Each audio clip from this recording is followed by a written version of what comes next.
Hi everyone, and welcome to the Digital Detox. I just want to say, before we get started, how much I appreciate all of you for being here. I'm going to be talking about a digital detox that I've gone on and a program I've created for anybody that wants to go on that journey as well. But before I get to that, I want to address the elephant in the room, which is most of us have met through social media. Now, I am not here to demonize social media in any way. In fact, I think it's an amazing tool for connection, growth, and contribution as well. There's so many great relationships that I've created through social media and through all my decades being on it. It's been 2 decades. Can you believe it? It's been 20 years that I've been online and interacting with so many people out there. And there's a lot of people who have been with me for several years now, some going back to MySpace days. If you go back that far, we've definitely been on quite a journey together, and you probably know way more about me than is comfortable for both of us. So for anybody out there who might be feeling like they are spending way too much time on social media, you know who you are. I am not here to shame you because I'm you. I've been there too. And taking 10 days off social media and really staying away from posts and likes and shares and just all the things that come in through our cell phones. It was really a wonderful experience, and it really blew my mind. The amount of insights, the wisdom, the amount of time I had for other things that were more important, and how I was able to consciously select what I was bringing into my life each day. I found that to be a very healthy thing for me to do, and it may be healthy for you as well. Now, I'm not here to push this on anybody, but if you find yourself scrolling too much, if you find yourself comparing yourself to the lives of others who seem to be living lives that maybe you want to have, or they have the kind of body you want to have, or they're just posting all this stuff that isn't really adding any value to your life and kind of makes you feel not so great. If you see that happening in your life, then you might want to make a change. And I've created a workbook to help you go through this process. It is a 4-week process, but you can cut it down to 2 or just 1. But I find that it's very, very effective because we're not asking you to cut everything out if you don't want to. You can just cut out a few things and make a few healthy habits for yourself around social media that can improve the experience, both for your regular life and for your social media life. So I want to explain this as concisely as I possibly can. So you have the 4 weeks, you have different things that you can select within those 4 weeks. So week 1, you have several options for how to go on this journey. You know those books where you used to be able to pick a path for yourself? I think they were called Make Your Own Adventure books. I thought those were really cool when I was a kid, and this process is a little bit like that as well, because each week you're going to select what you want to take out and what you want to add in during this process. Now, for the 10 days that I did this while I was working on creating this workbook for everybody out there, I cut social media out cold turkey. I also slept with my phone outside of my room, and I didn't look at my phone, my text messages, anything in the morning. I gave myself the morning, and then I would peek into my phone throughout the day to make sure that I didn't have any business that I needed to attend to. But I stayed away from all forms of social media. So no Threads, no Instagram, no Facebook, no TikTok.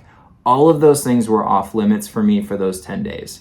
And I gotta tell you, I was blown away by, first of all, how much of a grip social media had on me, because I was looking to go check those apps, but because I had deleted them from my phone, I was able to remember, oh, I'm on a detox, like I can't look at that right now. So that worked well for me. Deleting the apps from my phone made it so that I couldn't check into those. And even if I was tempted to re-add those apps on, I would have had to log in. So there would have been several steps I would have had to take in, and I would have broken my commitment to myself. And that commitment was important to me. I really wanted to be in this process to really understand the effects of social media. Like I said, it has been 20 years that I've been on social media, and I didn't even realize how much of an effect it actually had on me. I was definitely the type of person who would go to my phone pretty early in the morning to check to see if I had any emails or messages. Then I'd go on to Instagram, I'd be on there for a little bit, and I would lose track of how much time I was actually spending on these apps. Now, I'm not saying that I was completely addicted, but I was doing too much. And if you check your screen time, I'm telling you, it'll be a big wake up call for a lot of people out there. If you have an iPhone, you can check how long you're spending on your phone each day. And that number freaked me out the first time I did it. Even though I looked at it the first time, I didn't make a change at that time. It took me a while to finally make these changes, but I'm really proud that I did. Now, after gaining awareness around the fact that I was overusing social media, I now am going to move forward with my life and take breaks so that I can get away from it. I can be really present with myself and I can create work that is of the highest value.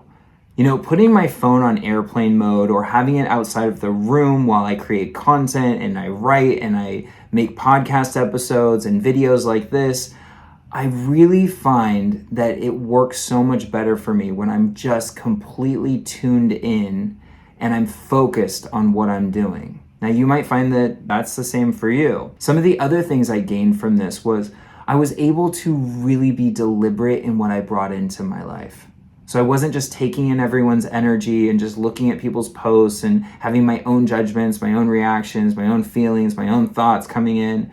I was able to select what I wanted to watch, what I wanted to consume. I wasn't caught in the news cycles and all the petty drama going on in the world. And because of that, I was able to learn a lot more about Stoicism. I've become a student of Stoicism through this process. I've been learning a lot about Marcus Aurelius from the ancient Greeks and Romans and philosophers who were very wise, even though they didn't have phones and they didn't have a lot of our technology and everything that's going on. They were so deep and so wise. I've also been watching some really great films, and I've had incredible meditation experiences where I have dove deep into meditation without any distractions.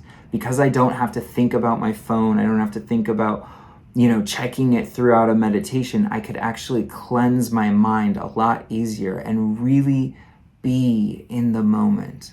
I could go outside and ground and really be present with it and not be thinking about my phone in any way. Because after a few days of no phone, you actually just release it and you're really in the moment.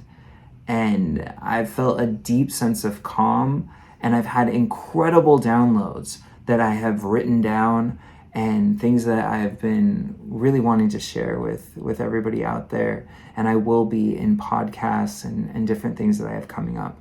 But it's been an amazing experience to just disconnect from technology, but reconnect with myself and with spirit. It's been beautiful. So for anybody that's longing for that deeper connection, I really believe that you will get it through this process. The other thing that I did was I connected a lot deeper with my friends. So when I did use my phone, it was very deliberate. It was a phone call. It was a longer text message. It was more meaningful conversations. Now, a lot of times with social media, we see our friends a lot, but we're not really engaging with them. We might send an emoji back when they post something, or awesome job, or, when they're posting a career achievement. But we're not really taking the time a lot of times because we're just seeing them all the time. So we almost take it for granted. By cutting out social media, I was having to actively engage with the friends I really wanted to talk to. And the level of depth in those conversations was much more enriching for all of us. Thank you so much for listening to this presentation. I really hope you found it valuable. And whether you decide to go on a detox now, maybe later, I'm glad that you at least explored these ideas, and maybe you can be a little more conscious of your habits online and do the things that feel right for you. I'm so happy to have you as a friend, as a follower, as somebody that is a part of my life, and I hope you will continue to be on this journey. It's a journey that's shared, and I'm so glad you're here.